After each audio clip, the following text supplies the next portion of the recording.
দক্ষিণ কোরিয়ায় অনুষ্ঠিত হয়ে গেল ব্যতিক্রমী প্রতিযোগিতা, স্বল্প ঘুম বা পাওয়ার ন্যাপ প্রতিযোগিতা। পর্যাপ্ত বিশ্রাম এবং ঘুমের সুফল সম্পর্কে সচেতনতা সৃষ্টির জন্যই এমন উদ্যোগ বলছেন আয়োজকরা। দক্ষিণ কোরিয়ার কাজপাগল মানুষের বিশ্রাম নেয়ার অভ্যাস খুব একটা নেই। তাছাড়া পৃথিবীতে সবচেয়ে কম ঘুমানোর তালিকাতেও রয়েছে এই দেশটি।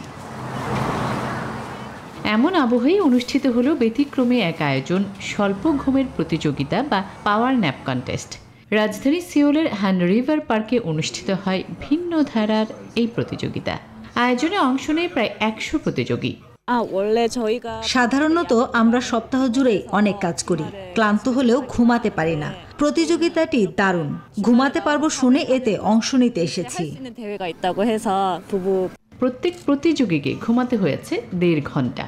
কার ঘুম কত ভালো তা নির্ধারণ করা হয়েছে হার্ট রেটের পার্থক্য যাচাই করে। কম ঘুমে অভ্যস্ত দক্ষিণ কোরিয়ার মানুষকে সচেতন করতেই এমন উদ্যোগ বলছেন আয়োজক লিম জি হিউন।